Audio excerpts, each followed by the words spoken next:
Selamat datang mulai. Tapi ada error sedikit HP saya. Oh, Update sendiri saya sehingga nggak bisa buka link tadi. Agak lama. Enggak Pak. Sambil menunggu teman-teman yang lain juga, mungkin kepada teman-teman peserta yang sudah ada di ruang Zoom ini untuk menyalakan kameranya.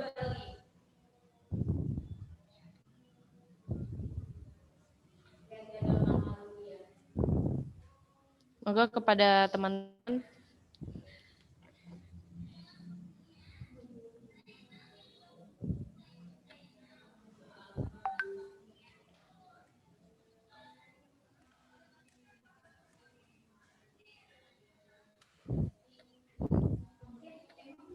Oke, baik, langsung saja kita mulai. Assalamualaikum warahmatullahi wabarakatuh.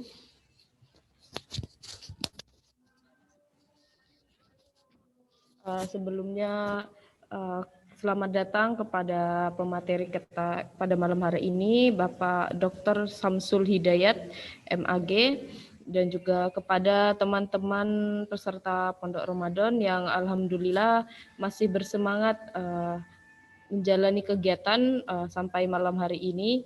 Setelah tarawih ya, alhamdulillah masih mau bergabung. Karena masih ada beberapa yang belum bergabung dan kemungkinan menyusul, kita langsung saja untuk langsung mulai kepada pemateri kita pada malam hari ini. Materi yang akan disampaikan pada malam hari ini adalah strategi dakwah kenabian dalam perspektif Islam berkemajuan yang akan disampaikan oleh Dr. Samsul Hidayat MAG.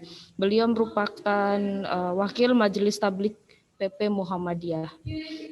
Diharapkan kepada teman-teman, sekali lagi saya ingatkan yang belum menyalakan kameranya untuk menyalakan kamera dan bisa mendengarkan dengan seksama materi yang akan disampaikan. Baik, langsung saja kepada pemateri, dipersilakan untuk menyampaikan materinya. Monggo Pak. Baik, terima kasih. Assalamualaikum warahmatullahi wabarakatuh.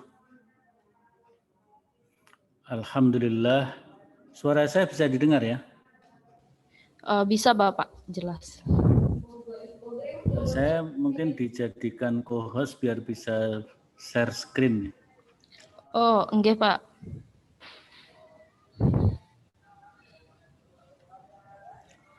Bismillahirrahmanirrahim. Alhamdulillah wa syukrulillah wa la hawla wa la quwata illa billah.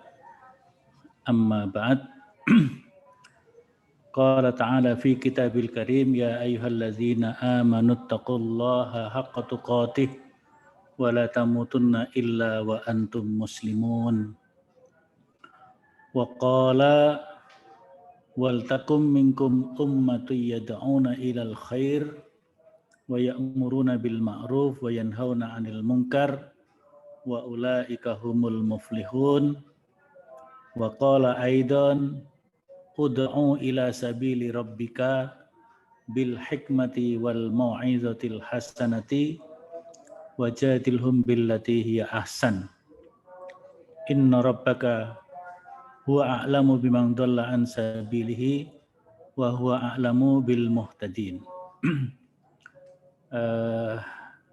Himawan dan imawati peserta pesantren Ramadan yang dirahmati oleh Allah, alhamdulillah pada malam hari ini kita dapat berjumpa pada kegiatan di bulan Ramadan yang mudah-mudahan dengan kegiatan ini akan menambah nilai ibadah Ramadan kita.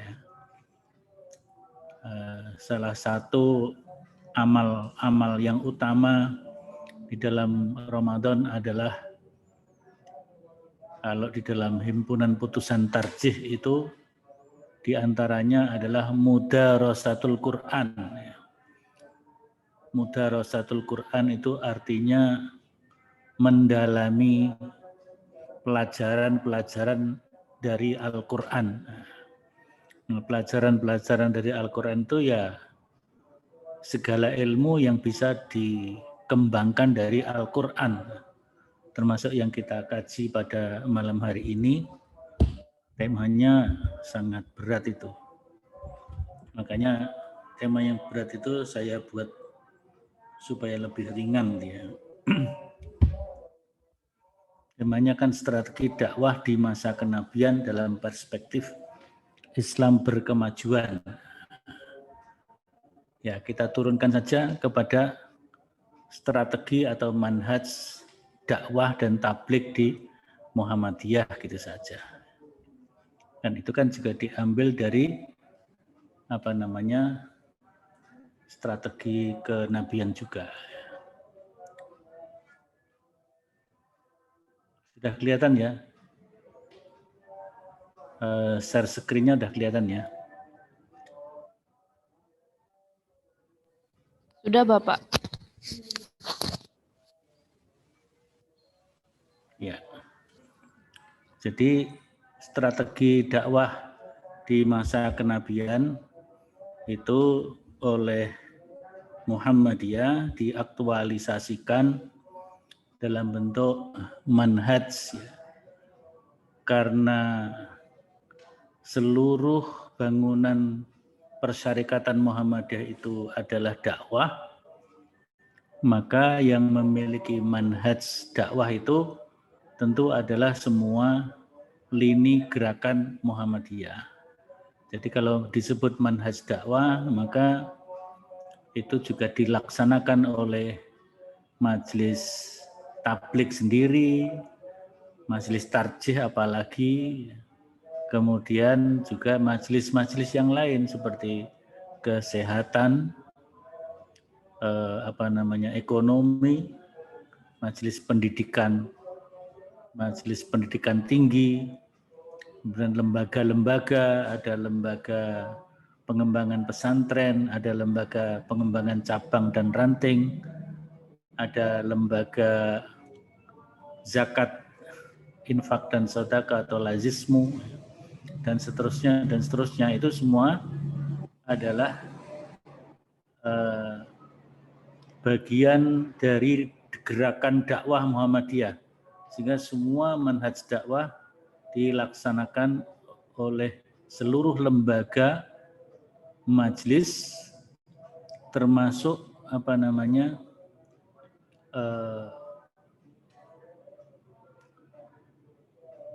ortum dan amal usaha, itu semuanya melaksanakan manhaj dakwah.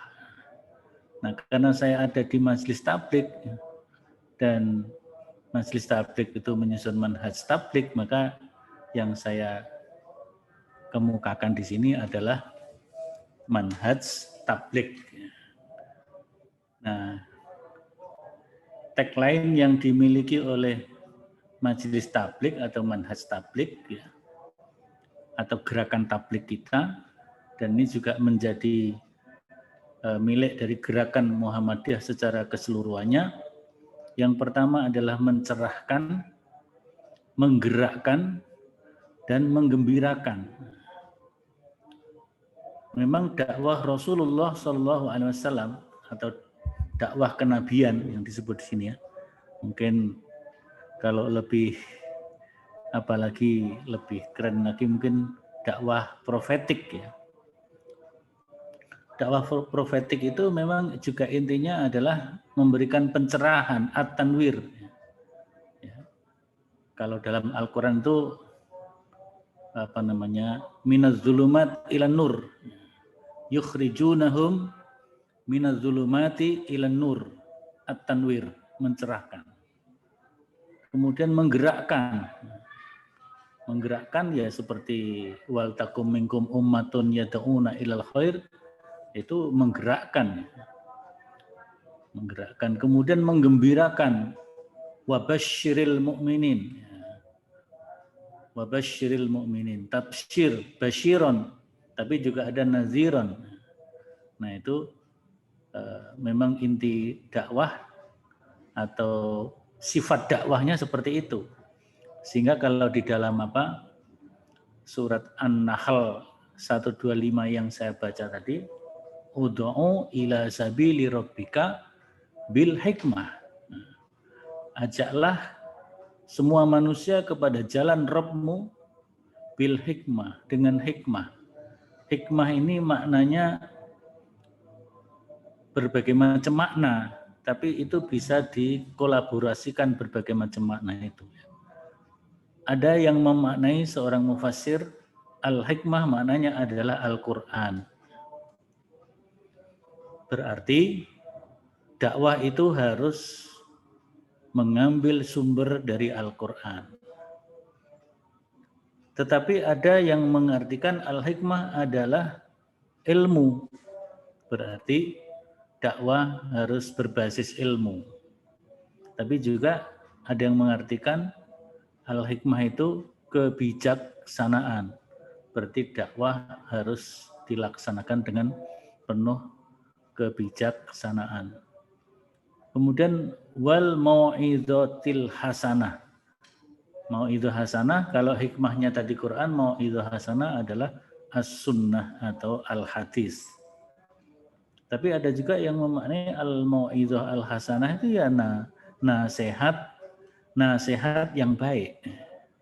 Nah, salah satunya sebuah tulisan yang ditulis ya, buku kecil ditulis oleh Ibnu Taimiyah, seorang tokoh pembaharu yang menjadi salah satu marojiknya Muhammadiyah. Karena Kiai Dahlan dulu membaca semangat gerakan pembaharuan bermula dari Ibnu Taimiyah sebelum merujuk kepada Abduh Jamaluddin Al-Afghani.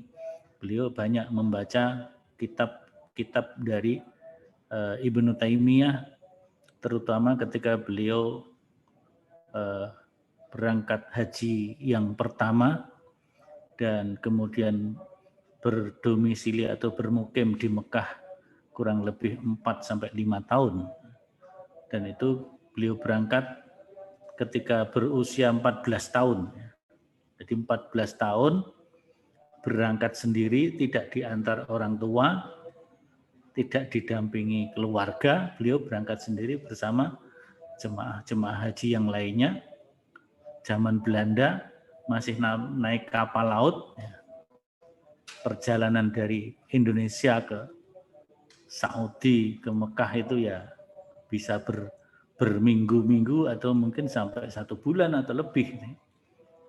Bahkan diceritakan orang-orang dulu kalau berangkat haji sudah seperti pamitan mau mati, karena memang banyak orang yang berangkat haji nggak bisa pulang karena baru berangkat sudah meninggal di perjalanan, dan ketika meninggal di tengah perjalanan di laut maka ya hanya dimakamkan di laut, artinya dibuang ke laut gitu ya. Nah, Kiai Dahlan umur 14 tahun sudah berangkat, kemudian bermukim di sana, berguru kepada para ulama, baik ulama-ulama yang berasal dari Timur Tengah sendiri maupun dari Indonesia. Membaca banyak kitab, termasuk tadi terutama kitabnya Syekh Ibnu Taimiyah. Nah, kembali ke Ibnu Taimiyah itu, beliau menulis buku kecil judulnya Risalah Ilad Dakwah atau Ar-Risalah Ilad Du'at, surat kepada para da'i, kepada para mubalik, kira-kira begitu ya. Surat kepada para mubalik. Nah, dalam buku itu al-hikmah diartikan ilmu pengetahuan. Artinya ketika dakwah kita menghadapi orang-orang yang berilmu pengetahuan, memiliki kecerdasan, memiliki basic ilmu karena terpelajar, maka kita berdakwahnya berbasis ilmu. Tapi kalau kita menghadapi orang-orang yang awam dalam ilmu, mungkin disebut dhaful ilmi, ilmunya lemah, wa qillatul fahmi, pemahamannya sedikit, maka yang kita lakukan dakwah untuk mereka adalah al-mau'izah al-hasanah, memberi nasihat, bimbingan yang baik, yang santun. Al-hasanah itu dalam arti santun, ya, maknanya baik dalam arti santun, karena orang yang dihadapi adalah orang yang ilmunya lemah, belum banyak belajar, atau memang nggak punya kesempatan belajar, tidak seperti kalian para IMM, Imawan, Imawati, yang bisa mengenyam pendidikan tinggi. Ya.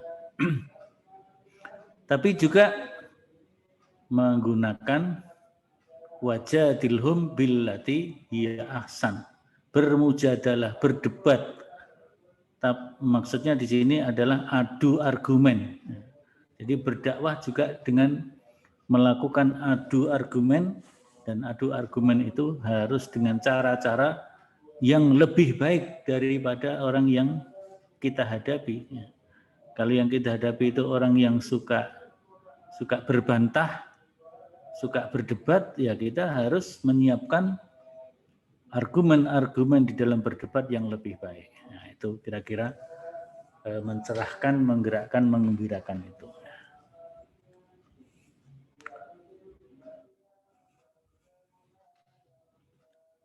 Manhaj itu sendiri disebut di dalam Al-Quran, ya.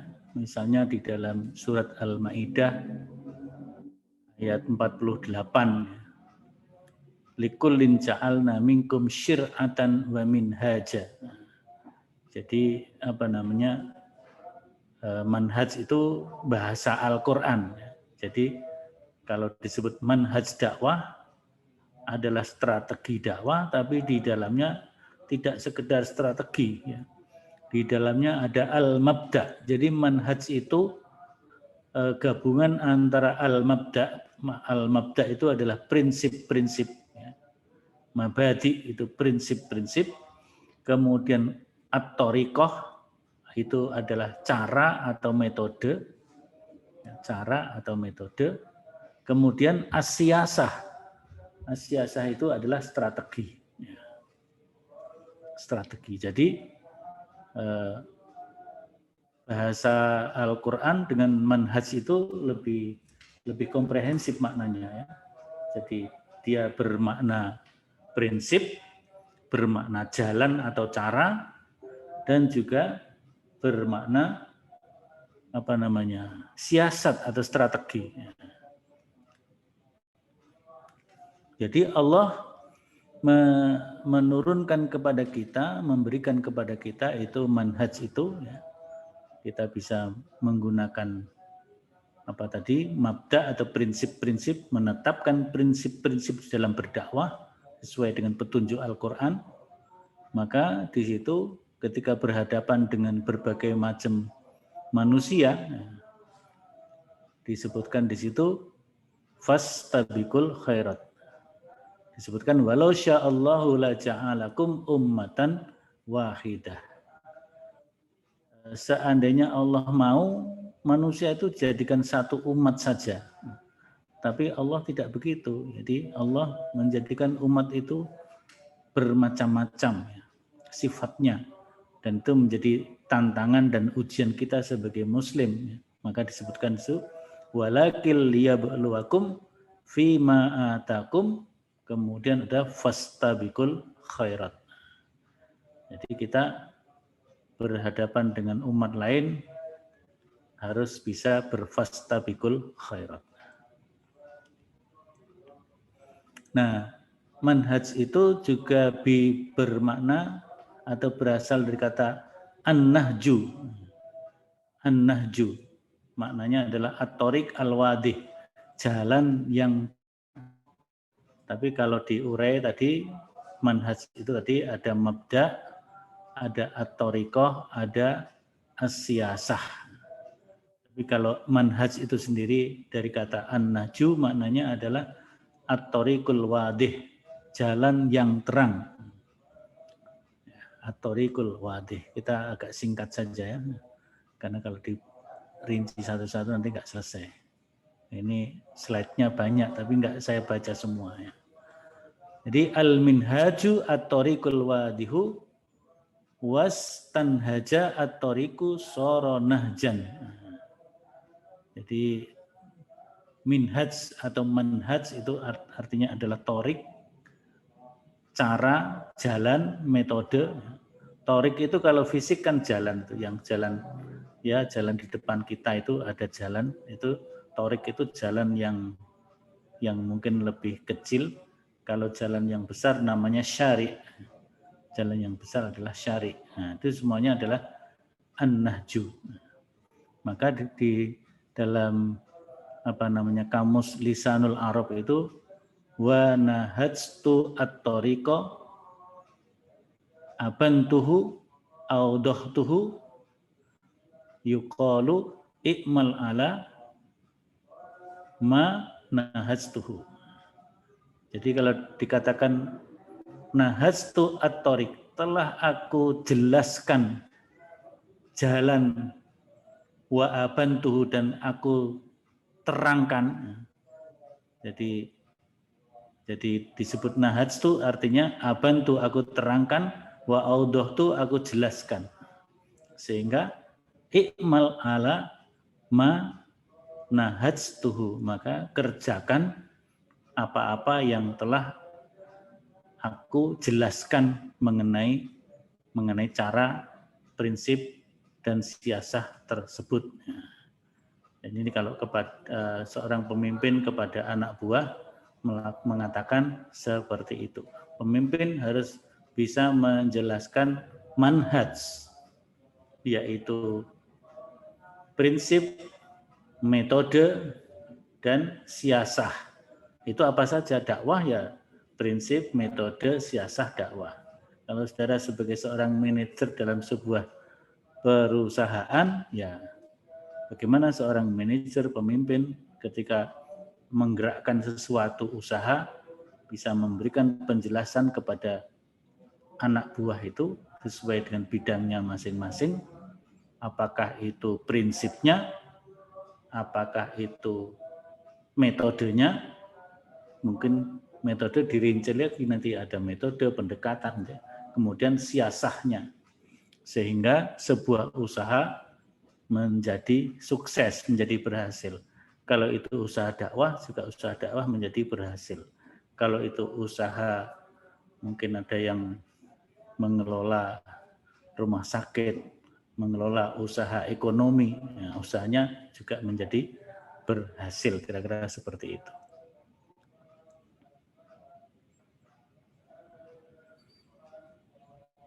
Kita lompati beberapa.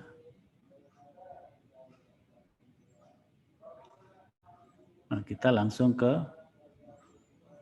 manhaj gerakan dakwah dan tabligh Muhammadiyah. Nah, ini yang lebih konkret kira-kira begitu ya. Jadi Muhammadiyah itu kan tagline-nya ar-ruju' ilal Quran was sunnah. Kalau ada yang kuliah di UIN Yogyakarta, terutama di bidang usuluddin ilmu Al-Quran dan tafsir dan hadis, di sana ada sebuah peristilahan dalam melakukan penelitian tafsir dan hadis, itu ada namanya living Quran hadis. Tapi saya tidak terlalu percaya ya teori-teori yang dikembangkan di prodi ilmu Quran dan hadis itu dengan living Quran hadisnya itu, karena saya lihat judulnya bagus, living Quran hadis, tapi isinya kok menyimpang dari Quran hadis menurut saya gitu. Berarti itu bukan living Quran hadis. Justru yang living Quran hadis, the real living Quran hadis itu ya Muhammadiyah ini. Muhammadiyah menangkap risalah Al-Quran dan hadis, kemudian dipraktekkan dalam sebuah gerakan, apakah itu gerakan Al-Ma'un, apakah itu gerakan ya berbagai macam ya, gerakan ilmu. Kalau Buya Syafi'i Ma'arif menyebut Muhammadiyah adalah harakatul ilmi, ya, gerakan ilmu. Ada yang menyebut teologi Al-Ma'un, dan sebagainya dan sebagainya. Jadi itu semuanya adalah bagian dari the real living Quran Sunnah. Jadi Quran Sunnah yang hidup secara real. Jadi Muhammadiyah itu menghidupkan Quran Sunnah. Jadi gerakan dakwah Muhammadiyah itu kan seperti itu. Maka di sini pemikiran Muhammadiyah yang disebut dengan manhaj atau minhaj adalah pemikiran-pemikiran yang mengandung pokok-pokok gagasan yang tersistemisasi sebagai sistem keyakinan, pemikiran, tindakan yang di dalamnya terkandung paham dan metodologi berpikir di dalam melakukan sebuah aksi dan gerakan, dan tentunya itu adalah bersumber kepada Al-Quran dan As-Sunnah. Maka manhaj, tadi kan disebut prinsip, maka di situ ada mengandung sistem keyakinan, sistem pemikiran, kemudian tindakan secara keseluruhan yang disebut dengan manhaj gerakan. Jadi kalau disebut, maka ada buku Manhaj Gerakan Muhammadiyah, ya, yang isinya rumusan-rumusan tentang prinsip, metode, dan strategi perjuangan Muhammadiyah. Ada khitoh perjuangan Muhammadiyah, ada mukaddimah anggaran dasar Muhammadiyah, ada kepribadian Muhammadiyah, dan juga tentunya adalah berbagai macam pendekatan-pendekatan dakwah Muhammadiyah seperti dakwah kultural, dakwah jamaah, dakwah komunitas. Nah, itu semuanya adalah bagian dari implementasi dan pengembangan, atau pengembangan dan implementasi manhaj dakwah dan tabligh Muhammadiyah.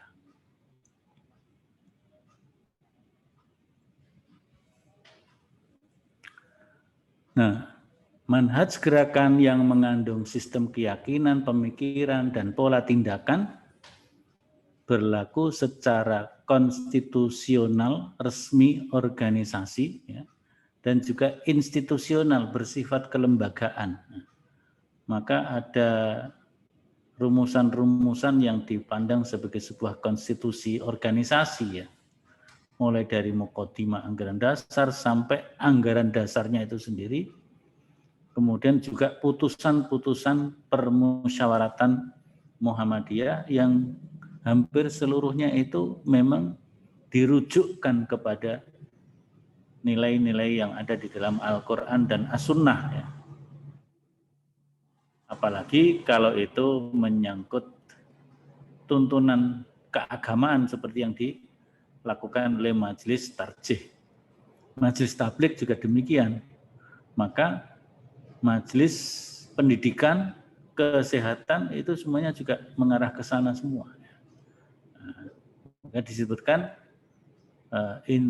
konstitusional dan institusional dalam Muhammadiyah sekaligus mencerminkan sekumpulan gagasan yang mendasar, yang tersistem, sekaligus menggambarkan denyut nadi dan dinamika perkembangan pemikiran yang terjadi dalam Muhammadiyah dalam setiap fase atau periode yang melahirkannya, sehingga memang ketika menjadi sebuah prinsip pergerakan ada dinamika, ya, ada dinamika.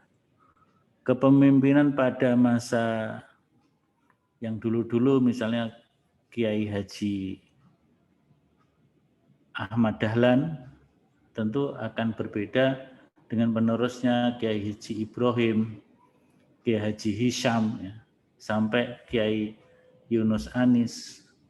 Kalau kita ini, kalau saya mungkin mengalami kepemimpinan Mbah Badawi, Kiai Haji Ahmad Badawi sebelum Pak AR.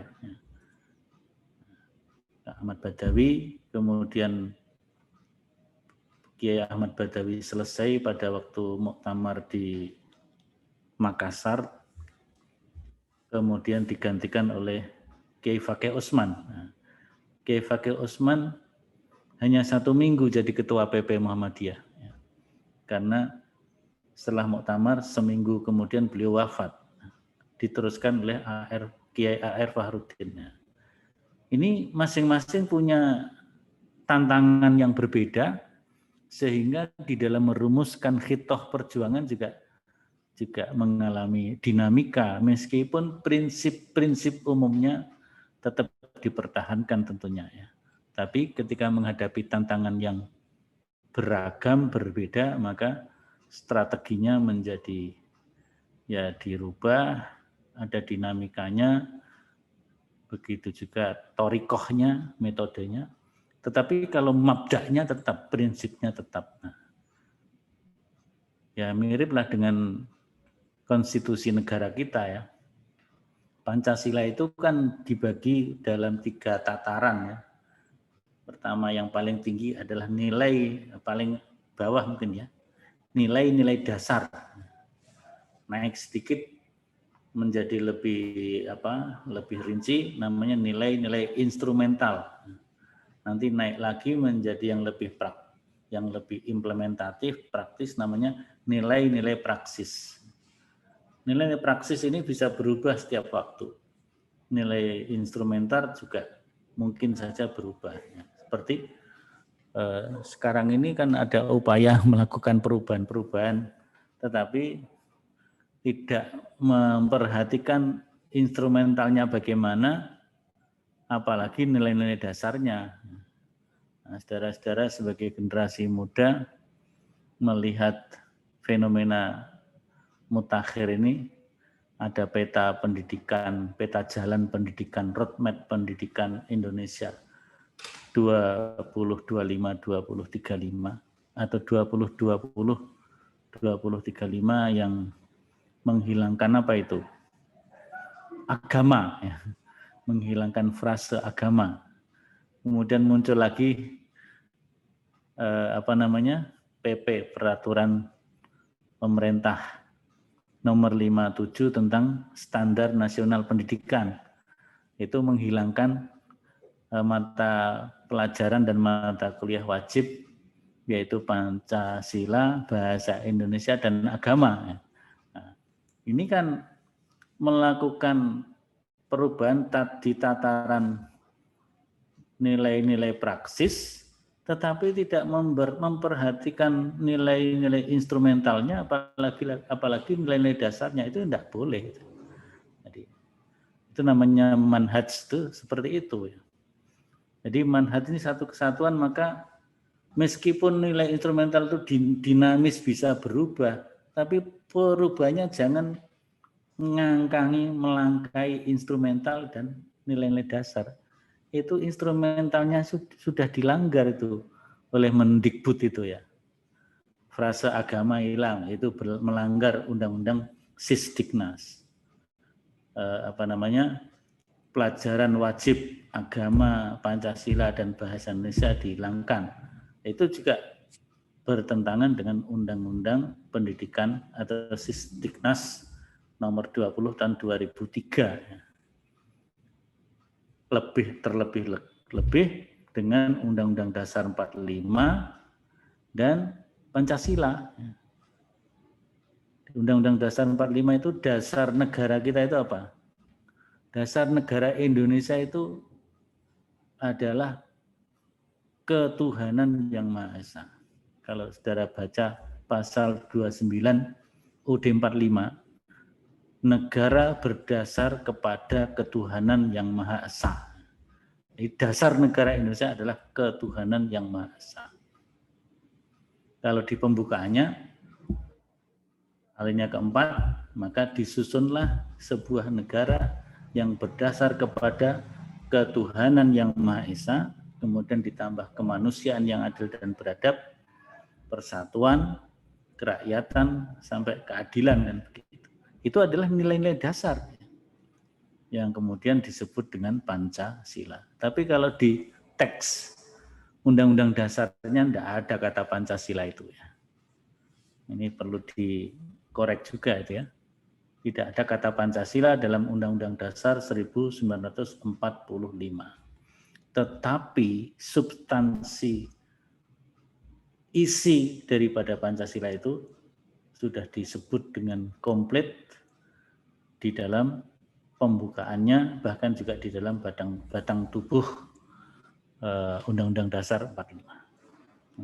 Jadi manhaj di situ dibangun pertama dari sejarah gerakan Muhammadiyah yang sudah berusia 100 atau 1 abad lebih ya, 100 berapa ini?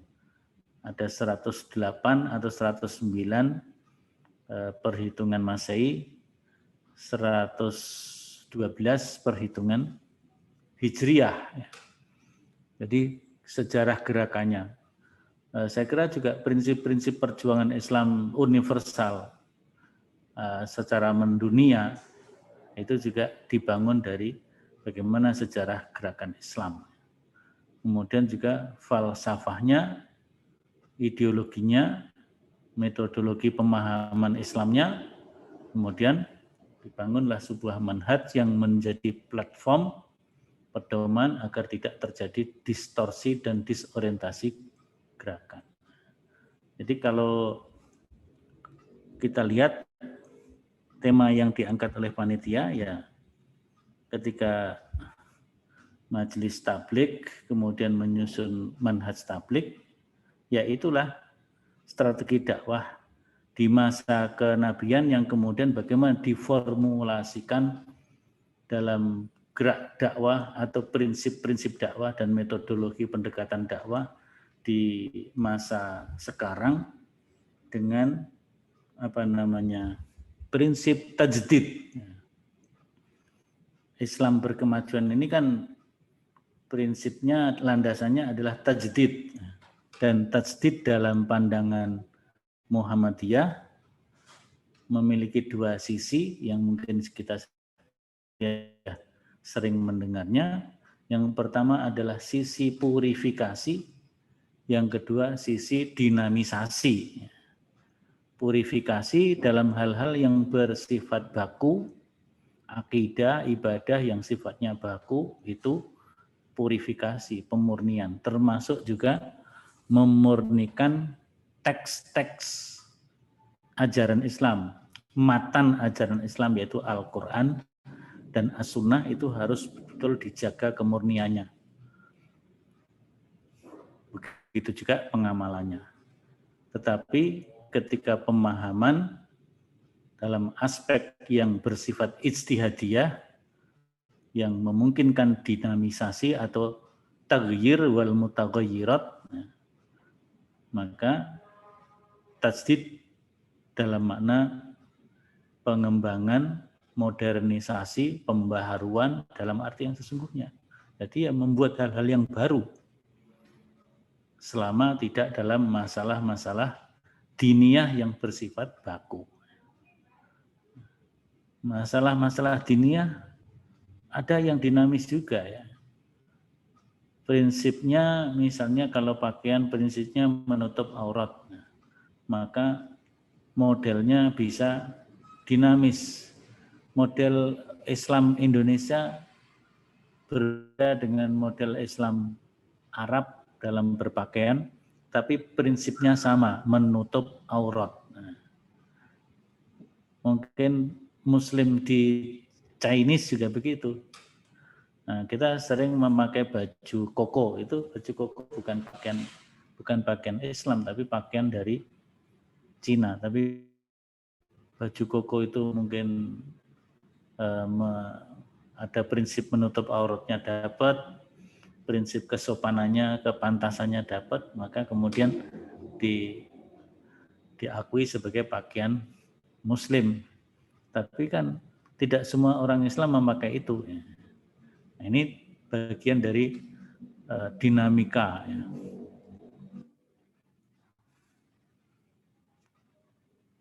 Prinsip yang terpenting bagi Muhammadiyah adalah gerakan Islam, bukan gerakan sekuler. Ini prinsip ya. Prinsip dakwah Muhammadiyah seperti itu. Maka di dalam ini ada di beberapa tempat istilah ini ya. ada di mukadimah anggaran dasar ada, di kepribadian ada, di batang tubuh anggaran dasar juga ada. Muhammadiyah adalah gerakan Islam, gerakan dakwah amar ma'ruf nahi mungkar, dan gerakan tajdid bersumber kepada Al-Quran dan As-Sunnah berasas Islam. Ini dalam anggaran dasar. Kemudian bertujuan menegakkan dan menjunjung tinggi agama Islam sehingga terwujud masyarakat Islam yang sebenarnya, itu ada di anggaran dasar. Untuk mencapai tujuan tersebut, Muhammadiyah melaksanakan dakwah amar ma'ruf nahi mungkar, mewujudkan usaha di segala bidang kehidupan. Ini di dalam anggaran dasar juga ya. Jadi itu prinsip ya. Kemudian ini masih lanjutan dari prinsip ya. Jadi Muhammadiyah tadi Muhammadiyah adalah gerakan Islam dan bukan gerakan sekuler. Jadi disebutkan Muhammadiyah adalah sebuah gerakan Islam, artinya Muhammadiyah adalah sebuah gerakan yang berbasis Islam, bukan gerakan sekuler. Sekuler itu yang memisahkan urusan agama dan urusan dunia. Urusan agama dan ilmu pengetahuan. Agama dan ilmu adalah integrated. Agama yang dimaksud adalah agama Islam tentunya. Maka bagi Muhammadiyah, Islam merupakan nilai utama sebagai fondasi dan pusat inspirasi yang menyatu dalam seluruh denyut nadi gerakan.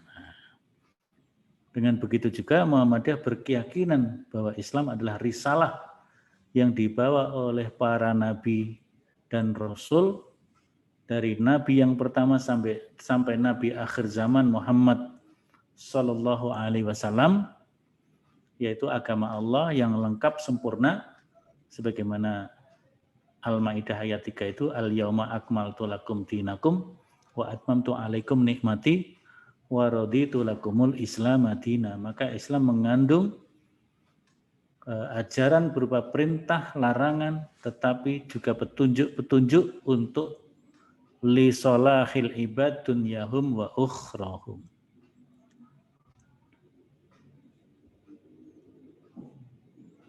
Beberapa kita lompati aja ya. Penjelasan dari tadi ya. Ini dikutip dari pidato atau tulisan Pak Haidar. Nah, di dalam anggaran dasar kita ada istilah masyarakat Islam yang sebenar-benarnya. Nah, masyarakat Islam yang sebenar-benarnya yang dicita-citakan oleh Muhammadiyah itu memiliki kesamaan karakter dengan masyarakat madani atau civil society. Sebenarnya masyarakat madani dan civil society itu ada perbedaan ya. Ada sedikit perbedaan. Apa perbedaannya? Perbedaannya dari sisi sejarah lahirnya. Dari sisi sejarah lahirnya nanti bisa dibaca dalam berbagai tulisan. Kalau civil society itu lahir di negara-negara barat karena kekuasaan negara cenderung absolut, kerajaan itu otoriter, raja otoriter, absolut, mungkin presiden juga begitu, otoriter, absolut, sehingga rakyat tidak punya peran apa-apa. Akhirnya ada tokoh-tokoh masyarakat yang bangkit menuntut keadilan agar rakyat diberi peran, kira-kira begitu. Itu civil society. Tapi kalau masyarakat madani itu ya masyarakat madani, masyarakat yang berawal dari masyarakat Madinah, negara Madinah yang dibangun oleh Nabi. Justru dalam negara Madinah, pemimpin dan pendiri negara yang berinisiatif untuk membangkitkan rakyat, membangkitkan masyarakat harus berperan, masyarakat harus ikut berdakwah, masyarakat dan seterusnya. dan itu substansinya berasal dari wahyu Allah. Kemudian Nabi terinspirasi dari wahyu itu untuk membangun negara Madinah, ada piagam Madinah dan sebagainya. Jadi dari segi konseptual ada perbedaan antara civil society dan masyarakat madani. Tetapi kalau dilihat dari segi bahasa, kedua-duanya maknanya sama dan itu bisa dipertemukan. Mau lahir dari mana, dari atas atau dari bawah, yang penting maksudnya baik, bisa dikolaborasikan. Maka di situ masyarakat madani dalam kurung civil society meskipun aslinya beda ya. Yang maju, adil, makmur, demokratis, bermartabat, berdaulat dan seterusnya itu adalah masyarakat Islam yang sebenar-benarnya yang dicita-citakan oleh Muhammadiyah. Sehingga Muhammadiyah membangun berbagai macam sistem, apakah itu amal usaha, apakah itu majelis dan lembaga, dan juga organisasi otonom seperti kalian yang ada di Ikatan Mahasiswa Muhammadiyah. Ini sudah jam 21.30. Ya. Ini yang terakhir aja ini. Ya. Karena ada berkemajuannya kan, maka Muhammadiyah sebagai gerakan Islam berkemajuan. Sebenarnya istilah Islam berkemajuan itu atau istilah berkemajuan itu sudah lahir sejak Muhammadiyah lahir. Ya. Karena itu yang mengucapkan pertama kali kan Kiai Dahlan. Kiai Dahlan mengucapkan pertama kali istilah berkemajuan itu. Tapi mungkin dalam frase bahasa Jawa ya. Kiai Dahlan mengatakan dadiyo kiai sing kemajuan. Jadilah kiai artinya orang yang mendalami agama tapi memiliki pemikiran yang maju. Dadiyo kiai sing kemajuan lan ojo kesel-kesel anggonmu nyambut gawe kanggo Muhammadiyah. Dan jangan mudah lelah, jangan mudah patah arang ketika bekerja dan berjuang di Muhammadiyah. Jadi gagasan besar Muhammadiyah tentang Islam yang berkemajuan itu menjadikan Islam sebagai perspektif peradaban yang maju dan berkemajuan. Dan sumbernya adalah dari din. Ad-din. Ad-din kemudian menjadi Madinah. Madinah itu tempat berkembangnya ad-din. Tapi juga Madinah kemudian menjadi Madaniyah. Madaniyah juga menjadi artinya peradaban atau tamadun. Maka tamadun Islam atau masyarakat madani al-mujtama' al-madani dalam Islam ya semuanya harus berdasar kepada nilai-nilai din, dan din itu adalah dinul Islam. Inna dina indallahil Islam. Agama yang diridhoi oleh Allah ya hanya Islam, dan itu dinyatakan dengan tegas oleh Muhammadiyah dalam mukaddimah anggaran dasar dan diperkuat dalam matan kepribadian Muhammadiyah. Muhammadiyah meyakini inna dina indallahil Islam. Agama Islam adalah satu-satunya agama yang dapat menjamin kebahagiaan hidup dunia akhirat. Itu bahasanya mukaddimah anggaran dasar begitu. Jadi dinul Islam diwujudkan, diimplementasikan secara nyata. Islam harus menjadi alternatif peradaban dan seterusnya dan seterusnya. Inilah perspektifnya sebagaimana yang dicanangkan oleh panitia ya, perspektif Islam berkemajuan. Jadi bagaimana berpikir maju tetapi tetap berlandaskan kepada prinsip-prinsip Islam. Nah, maka ya anak-anak muda seperti kalian yang harus lebih aktif nanti di dalam menafsirkan bagaimana Islam kemajuan di ranah milenial gitu kan. Kalau saya ini kan sudah tua ya. Umur saya ini sudah 57, 3 tahun lagi sudah 60 tahun ya. Nggak terasa juga sih. Rasanya masih muda saja. Rasanya masih IMM saja itu. Nah, tapi saya IMM berakhir secara resmi di IMM saya tahun 96 ya. Setelah muktamar IMM di Kendari tahun 95, waktu itu saya sudah tidak bersedia untuk dipilih sebagai DPP IMM, tetapi oleh DPP IMM terpilih saya masih diminta untuk terlibat dalam bidang pengkaderan, sehingga masih menjadi anggota Departemen Kader sampai berakhir muktamar setelah Kendari itu di mana ya? Lupa saya.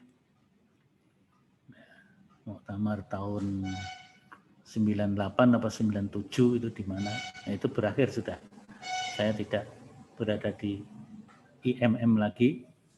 Ya, saya sudah di Muhammadiyah, bermula dari cabang sampai sekarang di PP Muhammadiyah. Baik, saya kira itu dilanjutkan dengan mungkin diskusi, karena ini sudah jam 9 lebih 35 menit, 21:35 menit. Saya kembalikan kepada moderator. Terima kasih. Assalamualaikum warahmatullahi wabarakatuh. Waalaikumsalam warahmatullahi wabarakatuh. Terima kasih Bapak atas pemaparan materinya. Kepada teman-teman peserta, jika ada pertanyaan, langsung saja menyalakan mikrofonnya.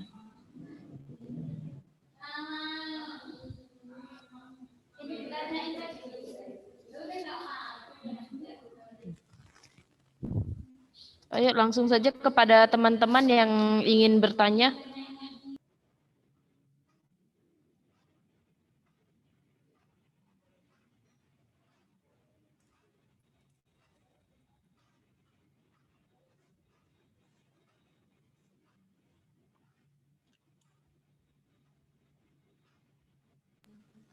Baik teman-teman, langsung saja yang ingin bertanya mungkin.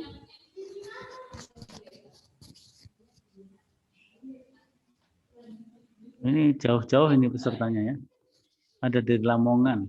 Iya, ada dari seluruh Indonesia, Pak, insya Allah. Bandar Lampung.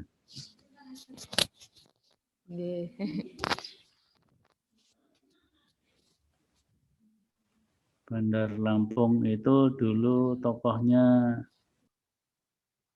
ya termasuk Mbak Andi Nurpati dan suaminya almarhum Habibur Rahman. Kalau Mbak Andi Nurpati aslinya dari Makassar, tapi kemudian menikah dengan tokoh IMM Lampung, akhirnya tinggal di Lampung, tarik di Lampung. Akhirnya banyak aktifnya di Jakarta, diterjun di politik. Nggak tahu sekarang partainya apa itu. Maka apakah masih Demokrat atau pindah lain lagi. Kalau PK Jaski, Jasman Alkindi mana ini? Yang mana itu? PK Jaski. PK Jaski.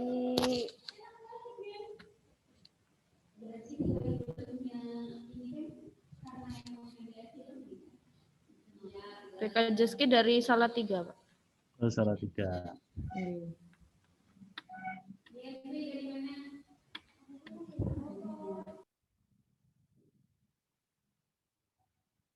Dan nggak ada yang bertanya ini. Sepertinya begitu Pak, sepertinya sudah mengantuk.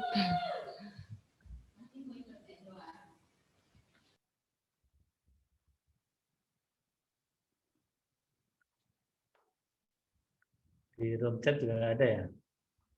Di chat juga kosong.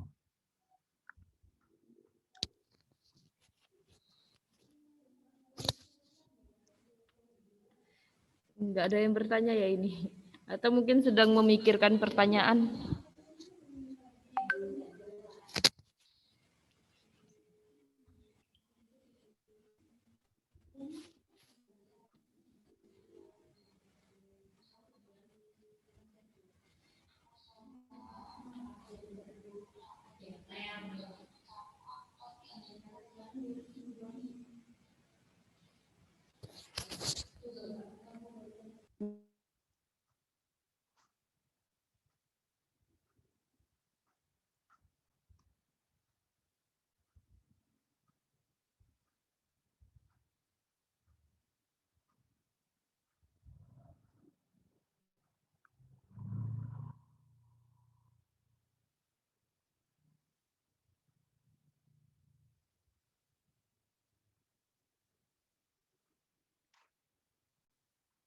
karena kameranya nggak dihidupkan ya kita nggak tahu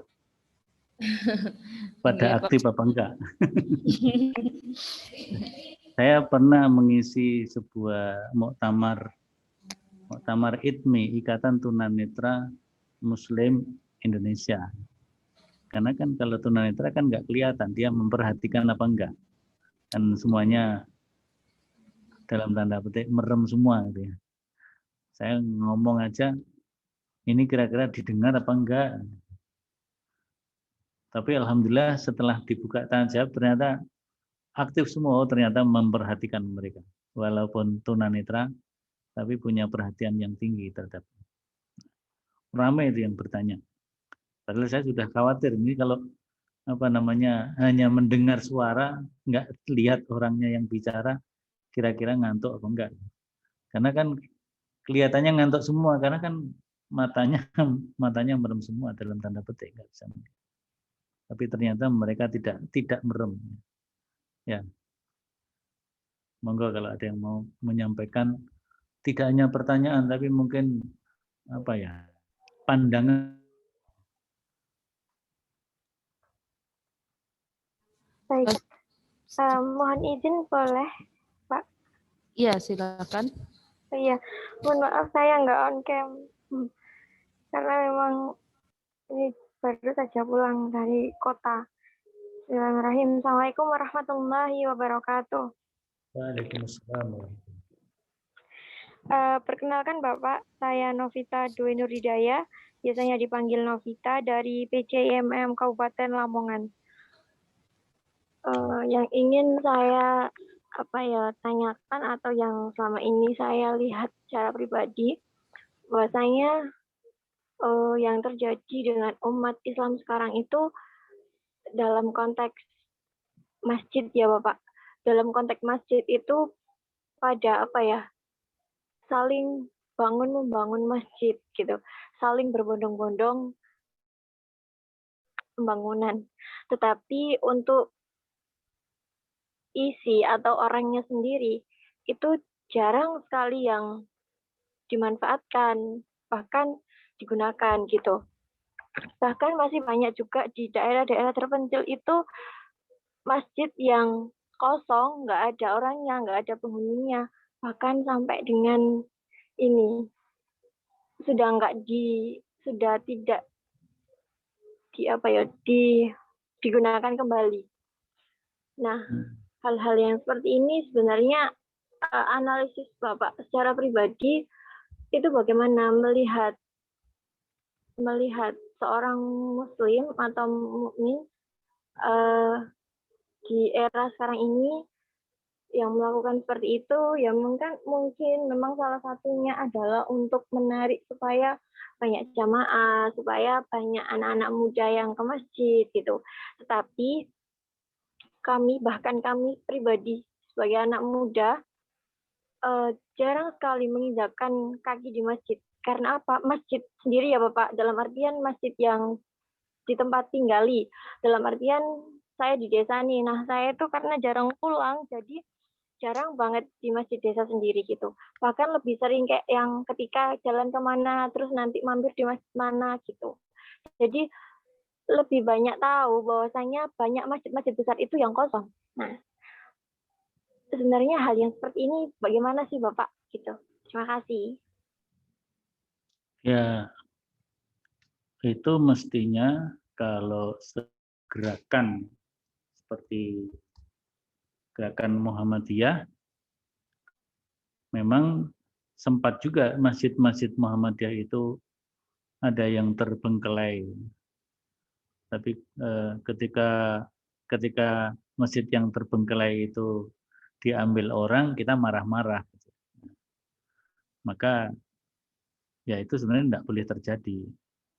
Maka gerakan tablik atau majelis tablik itu harus hidup, harus eksis, termasuk di dalamnya adalah bidang-bidang dakwah di ortom Muhammadiyah, itu harus hidup, harus eksis. Nah, kalau di majelis tablik ada Korps Mubalik Muhammadiyah KMM, maka di IMM KM3 Korps Mubalik Muda atau Mubalik Mahasiswa Muhammadiyah itu harus eksis, termasuk tugasnya adalah menghidupkan masjid, di mana masjid tidak hanya menjadi tempat sholat berjamaah saja, tetapi masjid itu ya menjadi tempat sujud dalam arti yang luas.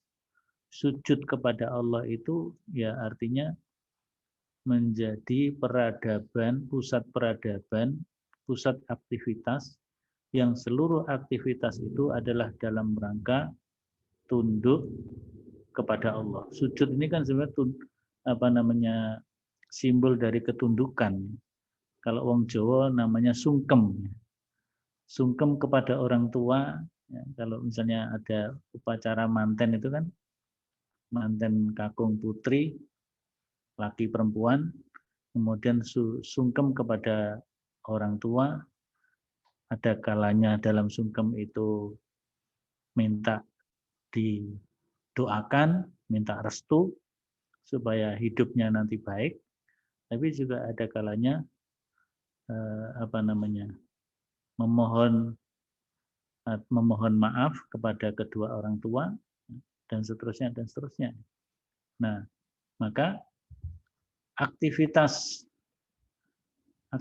perjuangan, saya kira memang bagusnya juga pusat-pusat kegiatan IMM itu juga menempel di masjid, sehingga sehingga seluruh aktivitas IMM itu akan bermuara kepada sujud kepada Allah, sehingga tidak liar dalam arti keluar dari rel sujud kepada Allah. Aktivitasnya harus dalam sujud kepada Allah. Kalau bisa seperti itu, insya Allah tidak akan ada masjid yang lengang, yang kosong gitu ya. Ya, masjid akan menjadi masjid yang hidup, sholat jamaahnya hidup, kemudian aktivitas kajiannya di masjid itu juga hidup. Kalau itu di dalam aktivitas masyarakat yang lebih umum, lebih luas, penyantunan kepada masyarakat yang membutuhkan bantuan, kaum du'afa, fuqara, masakin, itu juga bisa hidup.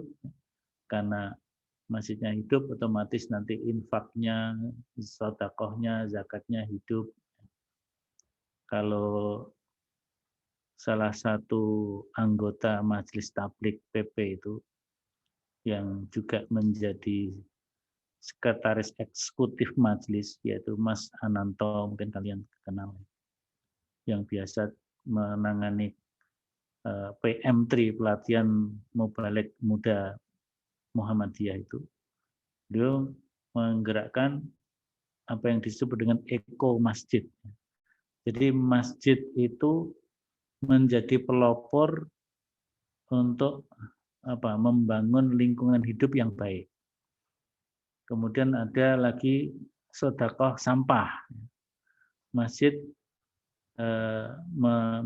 memanfaatkan sampah dipilah demikian rupa, sampah organik untuk keperluan apa, sampah non organik untuk apa, sampah-sampah yang bisa memiliki nilai ekonomis dan sebagainya.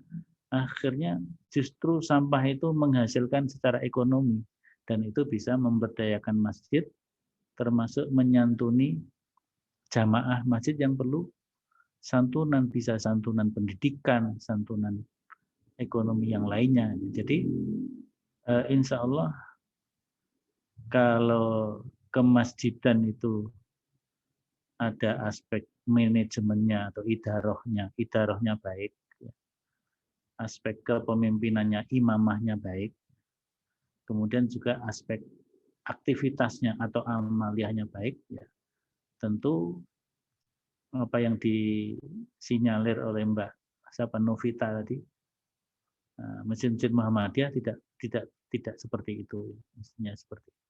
Yang penting majelis tablighnya eksis, tarjihnya juga eksis, IMM-nya juga eksis. juga mubaliknya. Jadi mubalik dengan masjid ini memang harus menyatu juga. Saya kira begitu. Itu Mbak Novita. Baik Bapak, terima kasih. Boleh saya menanggapi sedikit Bapak? Boleh. Karena memang bahkan di kampus saya sendiri ya Bapak, saya di Universitas Muhammadiyah Lamongan yang baru 2 tahun kemarin menjadi universitas, yang kemarin itu dulu itu pas saya masuk itu masih STIKES, Sekolah Tinggi Ilmu Kesehatan, dan sekarang sudah menjadi universitas yang memang mempunyai masjid sangat besar sekali. Bahkan pada saat Ramadan seperti ini itu ya diadakan buka bersama, tetapi untuk jamaah dan lain sebagainya itu bahkan nggak sampai 20. Ketika sholat duhur, asar, maghrib, isya itu hanya mungkin 1 baris, 2 baris kayak gitu. Padahal itu mestinya besar. Nah, memang kalau saya pribadi melihat bahkan menganalisis kurangnya mubalik itu sendiri sih Bapak. Kurangnya mahasiswa secara aktif, bahkan tidak mengetahui dan bahkan tidak ada greget untuk saya pengen ke masjid di kampus nih kayak gini-gini, itu belum ada. Karena memang secara pribadi kader biologis bahkan yang sekolah di universitas itu mayoritas dari sebelah gitu. Bahkan 70% mahasiswa di kampus saya itu mahasiswa yang bukan dari asli dari Muhammadiyah gitu. Mungkin salah satu faktornya itu seperti itu, sehingga menjadikan masjid-masjid di sekitar kampus bahkan di desa-desa secara pribadi itu masih kurang untuk dimakmurkan. Gitu sih Bapak. Bagaimana pendapat Bapak, atau apa nih yang harus saya lakukan agar ada perubahan nih, gitu Pak? Ya, nanti perlu ada kolaborasi ya antara pimpinan universitas. Kan di pimpinan universitas itu ada bidang 4 yang membidangi al-Islam dan kemuhammadian. Apakah itu masuk dalam wakil rektor atau lembaga khusus, lembaga AIKA, lembaga al-Islam dan kemuhammadian, termasuk di dalamnya adalah bagaimana menghidupkan masjid kampus itu. Apalagi sekarang dalam jaringan kampus-kampus baik negeri swasta ada namanya Asosiasi Masjid Kampus Indonesia AMKI. Ya, kalau bisa juga masuk ke jaringan AMKI ya, Asosiasi Masjid Kampus Indonesia. Nah, itu yang negeri-negeri aja begitu semangat ya. Kita yang perguruan tinggi Islam Muhammadiyah lagi, ya itu harus lebih semangat. Ya, insya Allah bisa itu kita hidupkan.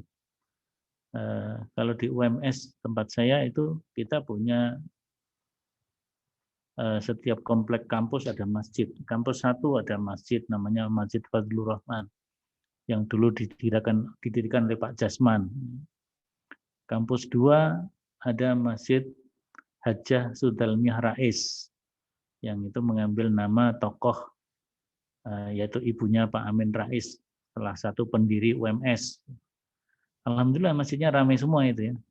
Apalagi di masa Ramadan ini viral itu antrian takjil. Antrian takjil.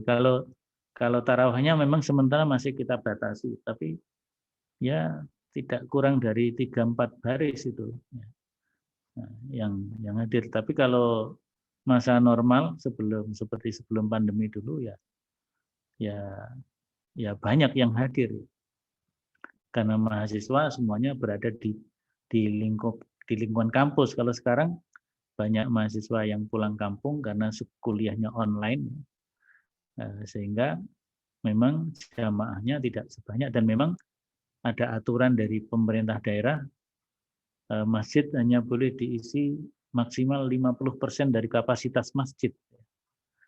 Jadi kalau sekarang kondisinya seperti itu masih kita maklumi, tapi nanti kalau sudah normal betul, tidak new normal, normal yang the real normal. New normal itu nggak ada menurut saya. New normal itu istilah orang yang nggak jelas itu. Ya, yang ada, yang kita inginkan the real normal ya, normal yang real, ya. Sehingga kita sudah nggak perlu berjarak lagi. Nah, mungkin kalau cuci tangan masih terus ya nggak apa-apa, bagus. Pakai masker dalam kondisi tertentu ya masih bagus. Tapi kalau sudah betul-betul normal, ya masjid kita penuhi lagi, kita ramaikan lagi. Sekarang ya masih.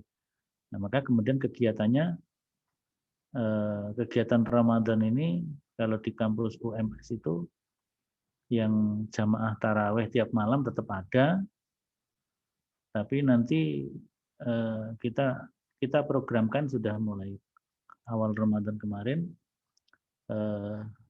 setiap 1 minggu sekali atau kadang-kadang ada yang 2 kali tergantung narasumbernya, kita adakan tablik akbar pasca taraweh, ba'da taraweh, dengan blended luring dan daring, sehingga mahasiswa-mahasiswa yang sedang tidak di Solo itu bisa mengikuti tablik akbar itu, sehingga yang hadir ya cukup banyak ya, yang hadir sampai lewat Zoom saja hampir mencapai 1.000 ya. Kita berikan Zoom kapasitas 1.000, kemudian disambung dengan Facebook dan YouTube. Lewat YouTube juga banyak ya, sehingga yang hadir bisa melebihi dari 1.500. Jadi kalau offline yang kalau hadir misalnya sampai 2.000, masjidnya tidak cukup itu. Nah, tapi dengan online itu bisa hadir lebih banyak dan masjidnya kapasitasnya menjadi cukup karena dari tempatnya masing-masing. Bahkan juga ada masyarakat umum, keluarga Muhammadiyah yang ikut bergabung karena narasumbernya untuk tahun ini Ramadan ini misalnya ada Pak Busro Muqaddas, ada Pak Abdul Mukti, ada Pak Din Samsudin, ada Pak Amin Rais, dan lain sebagainya. Ada Pak Hadi Hidayat juga. Jadi kalau tahun lalu udah ada Pak Haidar, ada Pak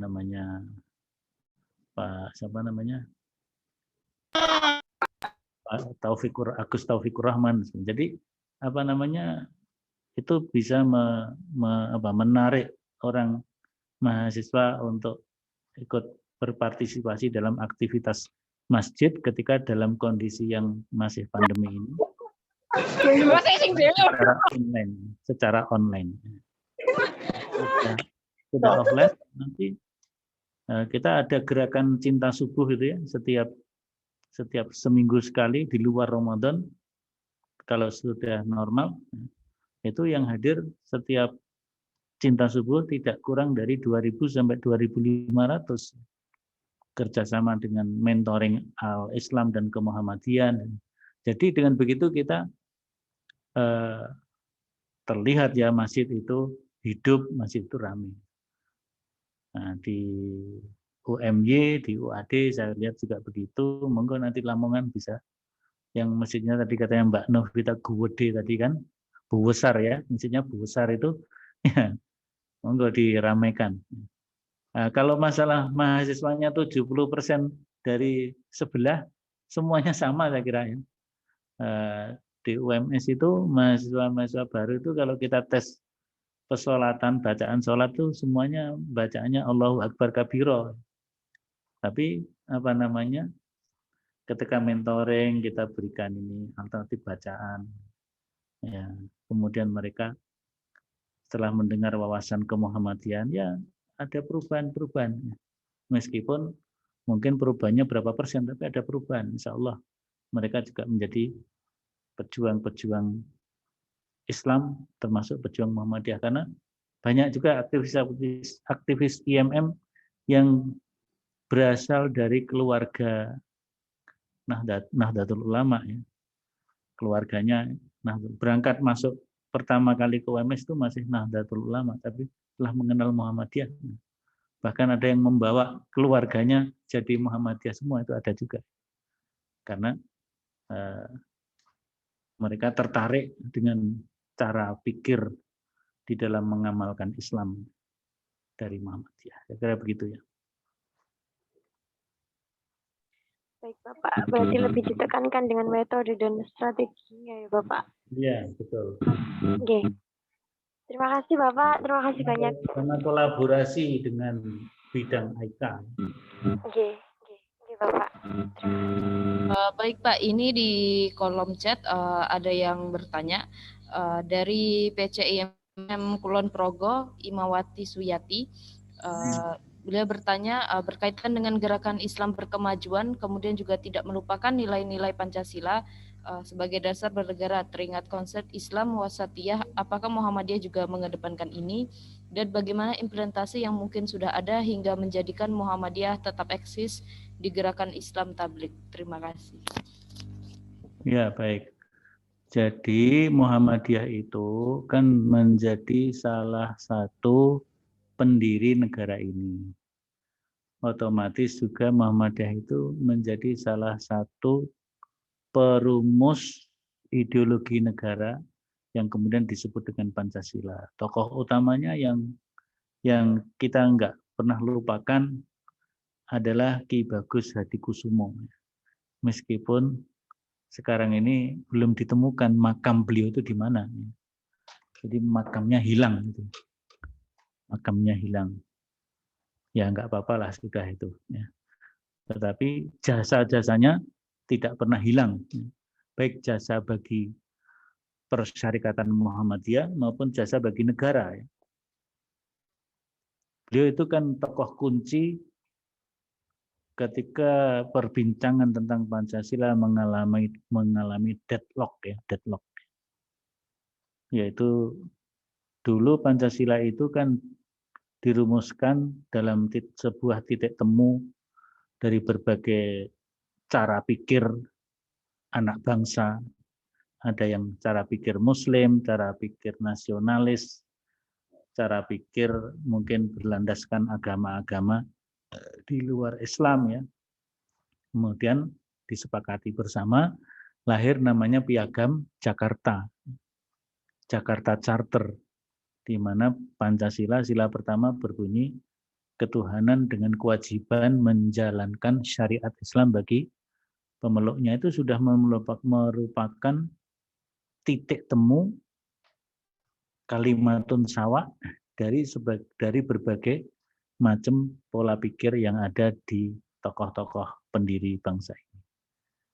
Nah, tapi ternyata setelah sudah dipertemukan, sudah oke, sudah disahkan oleh BPUPKI juga, ketika mau pengesahan Undang-Undang Dasar, ada yang mempersoalkan lagi. 7 kata ini masih diskriminatif, masih mengutamakan Islam. Yang lain seolah-olah tidak diperhatikan. Itu menurut mereka ya, menurut yang merasa non-Muslim itu ya. Nah, sebenarnya kan kalau waktu itu jumlah umat Islam saya kira pada masa tahun 45 itu lebih dari 90%. Jadi pada zaman Belanda itu sempat jumlah umat Islam itu 95% lebih. Nah, kalau kita hitung ya, 95% atau katakanlah 90% Muslim. Selebihnya berarti yang 10% itu ya ada Kristen, ada Katolik, ada Hindu, ada Buddha, dan mungkin agama-agama yang lain. Kalau 90% sudah legowo, tidak ingin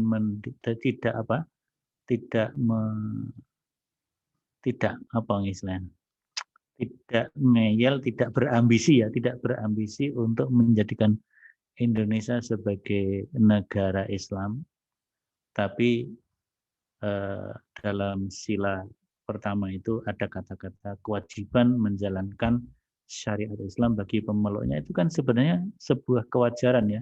90% proporsinya kan wajar. Dibanding dengan 10% yang bermacam-macam. Tapi ketika yang 10% mungkin di bawah 10% ya. Karena itu hanya bagian kecil mengaku dari Indonesia Timur ya. Nah, yang 90% alhamdulillah legowo ya. Oke lah 7 kata dihapus dan itu yang menjadi tokoh kuncinya adalah Ki Bagus Hadikusumo. Semula Ki Bagus menyatakan menolak untuk menghapus itu karena beliau ingin agar bangsa ini tidak mudah mengkhianati kembali dari apa yang sudah disepakati bersama. Sudah disepakati bersama kok diongkreh-ongkreh lagi kan gitu. Tapi karena desakan untuk itu terus membesar, akhirnya Bung Karno yang semula juga ingin mempertahankan Piagam Jakarta itu, ya akhirnya bagaimana agar Indonesia yang baru berumur sehari tidak bubar lagi kan gitu. Ya, dan lobby kepada Ki Bagus lewat Pak Kasman, karena Bung Karno sendiri nggak berani. Bung Karno kan di Muhammadiyah waktu itu hanya pernah menjadi anggota Majelis Pendidikan Wilayah Bengkulu, sementara Ki Bagus ketua PP, nggak berani itu melobi itu, ngutus orang lain. Semula ngutus Bung Hatta. Bung Hatta nggak mau, kalau Bung Karno nggak berani apalagi saya, gitu Bung Hatta begitu. Kemudian diutuslah orang Aceh yang basicnya juga Muhammadiyah, yaitu Tengku Hasan. Tengku Hasan datang kepada Ki Bagus. Ki Bagus nggak mau, kita ini jangan mudah mengkhianati apa yang sudah kita sepakati bersama. Kalau mau dihapus, saya mau hapus dua kata saja, bukan 7. 2 kata itu apa? Bagi pemeluknya. Jadi kalau kata bagi pemeluknya dihilangkan, itu berarti kan menjadi negara Islam. Karena ketuhanan dengan kewajiban menjalankan syariat Islam titik. Bagi pemeluknya nggak ada. Nah, maka kemudian diutuslah Pak Kasman. Pak Kasman selaku anak muda Muhammadiyah akhirnya Ki Bagus setuju. Oke, kita hapus supaya Indonesia eksis, tidak jadi bubar. Nah, ini kan, maka kemudian di dalam muktamar ke-47 di Makassar 2015 yang lalu, tahun 2015 itu dirumuskan sebuah konsep, sebuah matan teks namanya Negara Pancasila sebagai Darul Ahdi Wasyahadah itu. Jadi artinya Muhammadiyah ya sebagai gerakan Islam, tapi juga sebagai bagian dari komponen bangsa Indonesia. Maka mempertahankan ideologi Pancasila, tapi juga nilai-nilai agama apapun, terutama bagi Muhammadiyah tentu nilai Islam, itu harus tetap mewarnai. Sehingga ketika Menteri Nadiem Makarim itu memunculkan roadmap pendidikan, peta jalan pendidikan, kok tidak memasukkan frase agama, Muhammadiyah yang pertama menegur lewat Pak Ketua Umum kita. Alhamdulillah kita punya Ketua Umum yang cepat memberikan tanggapan. Sehingga Menteri Nadiem Makarim ya cukup kelabakan itu. Meskipun nggak tahu itu test case mereka buat apa bagaimana. Nah, yang kedua ini kemarin membuat apa itu PP nomor 57 itu tentang standar nasional pendidikan, tidak memasukkan agama, Pancasila dan bahasa Indonesia sebagai mata pelajaran atau mata kuliah wajib. Wah, itu diprotes banyak. Malah menyalahkan masyarakat. Katanya masyarakat salah persepsi. Nah, ini kan kacau. Nah, yang lain lagi apa? Yang baru lagi apa? Kayaknya ada lagi itu ya. Oh ya, yang baru itu hilangnya tokoh Ki Hasyim Asy'ari, tokoh pendiri NU, tidak ada dalam catatan atau kamus sejarah Indonesia yang disusun oleh Kementerian Dikbud lagi. Ini semuanya kok dari Dikbud semua ini. Memang harus segera diganti itu menterinya itu. Kalau enggak diganti kacau ya pendidikan Indonesia. Nah, jadi apa namanya? Sehingga tadi saya lihat di grup Islam Berkemajuan Pak Menko kita, yaitu Pak Muhajir Effendi, meminta anak-anak muda Muhammadiyah tolong ditelusur kembali itu kamus sejarahnya. Jangan-jangan yang enggak ada bukan hanya tokoh NU Ki Hasyim Asy'ari, jangan-jangan tokoh-tokoh Muhammadiyah juga dihilangkan.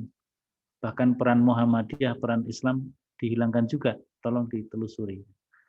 Nah, ini teman-teman sedang menelusuri itu. Jadi memang ini tantangan kita juga ya, tantangan kita.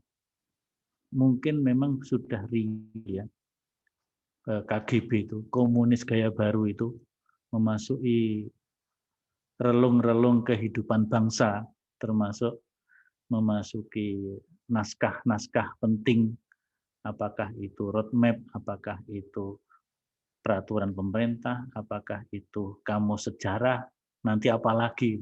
Sebelumnya dulu ada itu apa undang-undang RUU haluan ideologi HIP, haluan ideologi Pancasila. Semuanya mengarah kepada depancasilaisasi dan deislamisasi. Ini jangan-jangan memang betul-betul komunis sudah begitu rupa. IMM dulu garda terdepan di dalam menghadapi gerakan komunis. Dulu kan tahun 60 berapa itu, ya tahun 60-an kira-kira, 64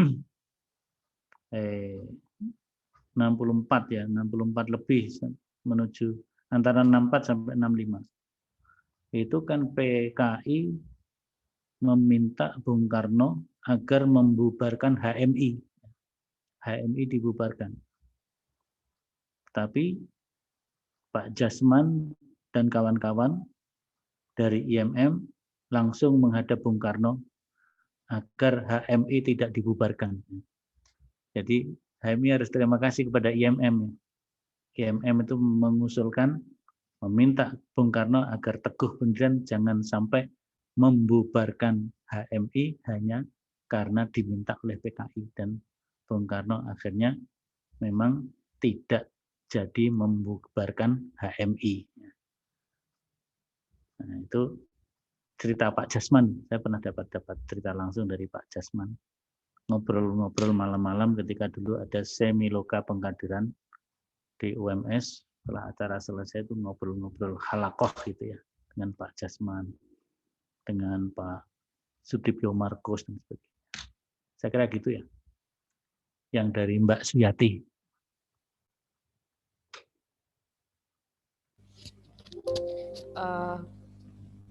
Baik Pak, terima kasih atas jawabannya. Baik, kita akhiri saja mengingat sudah larut dan teman-teman juga sepertinya mau tidur ya untuk persiapan sahur nanti. Satu pertanyaan lagi boleh nggak? Untuk pertanyaan nanti bisa dialihkan ke grup SGD ya, ke masing-masing fasilitator, nanti akan dikirim lewat via WA begitu ya Pak ya? Boleh. Baik. Tapi kalau satu itu boleh lah, satu aja boleh. Satu ini boleh, Mas hadirin ini boleh. Mungkin saya izin bertanya Pak ya. Assalamualaikum warahmatullahi wabarakatuh. Waalaikumsalam. Perkenalkan, nama saya Hadrian dari PCIMM Bantul, Pak. Ya, apalagi dari Bantul tuan rumah boleh. Saya ingin bertanya nih Pak terkait ini. Ada benar kan pertanyaan itu seperti yang ditanyakan sama Mbak Novita itu, ada sangkut pautnya sih seperti itu. Seperti situasi atau enggak kejadian atau kan situasi saat sekarang kan seperti yang dibilang sama Mbak Novita itu. Dulu itu saya pernah mendengar ya Pak, saya mendengar pernah baca buku dan juga pernah mendengar tausiah dari Ustadz di tempat saya mondok dulu Pak ya. Nah di situ tuh Ustadz itu pernah mengatakan bahwasannya tanda-tanda akhir zaman ya Pak ya. Tanda-tanda akhir zaman itu ya salah satunya itu uh, umat itu mereka itu lebih mementingkan mendirikan masjid megah-megah gitu loh Pak. Maksudnya kan mereka mendirikan masjid itu biar kelihatan megah gitu loh, tetapi nggak ada untuk orang yang mau sholat di masjid itu nggak sesuai apa yang diharapkan gitu. Nah itu adalah tanda-tanda hari kiamat seperti setelah sebelum Nabi Allah Muhammad SAW beliau wafat. Itu kan ramalan beliau. Itu ada banyak ramalan-ramalan yang lainnya seperti turunnya salju di Arab. Nah itu kan sesuatu yang sudah terjadi. Nah seperti yang kedua ini kan kebanyak itu yang mau mendirikan masjid itu bermegah-megah ya seperti itu Pak. Nah pertanyaan saya itu apakah hal-hal sesuatu yang udah terjadi seperti ini apakah itu termasuk atau enggak sesuatu yang diramalkan oleh Nabi Muhammad SAW sebelum beliau wafat, apakah itu tergolong dari tanda-tanda hari kiamat atau gimana ya Pak? Ya, kalau bermegah-megah membangun masjid tetapi tidak diikuti dengan kemakmuran substantif dari masjid itu bisa jadi memang itu menjadi bagian dari tanda-tanda akhir zaman. Tapi kalau membangun masjid yang bagus dan kita sudah punya modal jamaah yang bagus, ya nggak apa-apa. Jadi masjidnya bagus, bersih, rapi, indah, megah, tapi jamaahnya juga ramai, makmur. Nah, itu nggak apa-apa. Itu tidak merupakan tanda akhir zaman. Nah, maka ya konsekuensinya bagaimana masjid-masjid Muhammadiyah itu indah, rapi, mungkin tidak terlalu biayanya nggak terlalu tinggi lah kira-kira, tapi dibuat seindah mungkin, tapi jamaahnya juga indah, ya. Jamaahnya juga ramai, makmur, ya. Kegiatan-kegiatannya, ya, gitu. Terutama nanti kalau sudah selesai pandemi, mudah-mudahan ini kan segera selesai, katakanlah 2021 ini selesai, 2022 sudah aman, masjid-masjid ramai, muktamar bisa dilaksanakan dengan luring dan ramai, sehingga nanti bisa melihat bagaimana masjid yang dibangun khusus untuk muktamar, alhamdulillah sudah jadi, ya. Sudah jadi di dekat komplek edutorium, di komplek kedokteran UNS, sudah jadi juga. Di auditorium juga ada masjid kecil, tapi tidak mencukupi, maka ditambah masjid yang satu lagi biar mencukupi. Di samping nanti kalau nggak cukup, tentu di area gedung edutorium ada tempat khusus untuk sholat untuk selama muktamar. Nah, artinya kan gerakan tablik ini memang harus kita hidupkan. Gerakan tablik, baik itu di tingkat persyarikatannya, Muhammadiyahnya, maupun di ortomnya seperti Pemuda Muhammadiyah, IMM, Nasyiatul Aisyah, Imawatinya, Ipmawatinya, IPM-nya, Tapak Sucinya, Hizbul Watonnya, apalagi juga ibu-ibu Aisyahnya, dan gitu ya. Semuanya ikut nyengkuyung, mendukung, memakmurkan masjid-masjid Muhammadiyah. Insya Allah itu akan memperpanjang umur dunia, tidak segera kiamat, ya. Karena sinyalmen Nabi itu kan apabila masjid megah tapi jamaahnya sepi, gitu ya. Baik, saya kira gitu Mas hadirin. Mungkin ya ini sudah larut malam, biar nggak terlambat bangunnya. Saya kembalikan kepada Mbak Moderator. Terima kasih. Nasrul minallah wa fathun qarib. Kurang lebihnya mohon maaf. Assalamualaikum warahmatullahi wabarakatuh. Waalaikumsalam warahmatullahi wabarakatuh. Bapak mungkin sebelum kami tutup ya, mungkin ada closing statement dari Bapak pemateri. Ya, sebenarnya yang saya sampaikan menjawab Mas hadirin sekaligus closing statement tadi ya. Jadi intinya beginilah strategi dakwah yang dikembangkan oleh Muhammadiyah, mulai dari gerakan tablik awal dulu dipelopori Nggak apa-apa juga kalau kamu balik-balikin. dipelopori juga oleh Ki Bagus Hadikusumo, karena Ki Bagus itu sebelum Ketua PP Muhammadiyah pernah menjadi Ketua Majelis Tabligh juga ya. Di samping sebelumnya adalah Kiai Haji Fakhruddin, tapi bukan Pak HR Fakhruddin, Kiai Haji Fakhruddin yang dulu. Nah, itu kalau istilahnya Pak HR Fakhruddin, Kiai Fakhruddin itu mubalek yang bahasa Jawanya mubalek celeleng. Mubalek celeleng itu mubalek yang penuh dengan semangat juang. Tidak kenal lelah, tidak takut apapun. Sehingga pada masa beliau itu memang gerakan tabligh begitu rupa.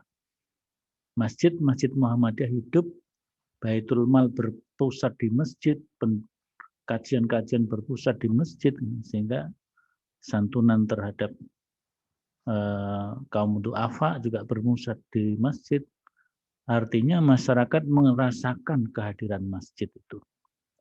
Dan itu bagian dari strategi dakwah dan implementasi manhaj dakwah Nabi di alam akhir zaman yang berbeda dengan masa Nabi. Nah, sekarang lebih akhir lagi dengan milenial, dengan digital, dakwah digital. Itu semuanya kita isi semuanya. Jadi silahkan Instagramnya, silahkan Twitternya, silahkan YouTube-nya, silahkan Facebook-nya diisi dengan dakwah, diisi dengan tabligh. Dan itu berbasis masjid. Jadi masjid virtual dan masjid real. Masjid real yang kita hidupkan dalam kehidupan kita sehari-hari. Masjid virtual kita hidupkan dalam mengisi dunia maya supaya tidak diisi kemaksiatan. Karena amar mungkar nahi ma'ruf itu masih menguasai dunia virtual. Harusnya yang menguasai dan mengisi dunia virtual itu bukan amar mungkar nahi ma'ruf, tapi amar ma'ruf nahi mungkar. Itu saya kira IMM harus menjadi garda terdepan.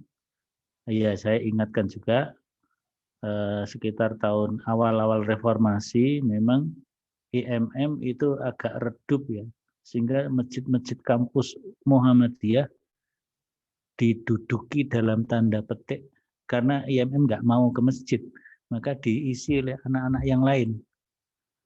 Dulu ada kami, ada apa kan gitu. Tapi alhamdulillah akhir-akhir ini ya, setelah KM3 dihidupkan, IMM mau ngopeni masjid. Mari semua IMM ngopeni masjid di kampus-kampus Muhammadiyah kita, bahkan di kampus-kampus yang umum. Misalnya IMM di perguruan tinggi negeri juga ikut menghidupkan masjid. IMM di UGM, IMM di UNY, kalau di Jogja, kalau di Semarang, IMM di Undip, di UNES, di Jakarta, UI belum dengar saya itu. Ada IMM apa enggak? Harusnya ada. Juga IMM yang ada di UIN dan IAIN. Itu semuanya bagaimana bisa menjadi pelopor penggerak dakwah menghidupkan masjid. Insya Allah dengan begitu gerakan dakwah kita akan eksis. Saya kira begitu Mbak Moderator. Terima kasih. Assalamualaikum warahmatullahi wabarakatuh. Waalaikumsalam warahmatullahi wabarakatuh. Sekian itu tadi materi kita pada malam hari ini. Kita cukupkan. Sekian dari saya selaku moderator pamit undur diri. Billahi fisabilil haq, fastabiqul khairat. Wassalamualaikum warahmatullahi wabarakatuh. Waalaikumsalam. Saya live ya. Iya Pak, monggo Pak. Terima kasih Bapak.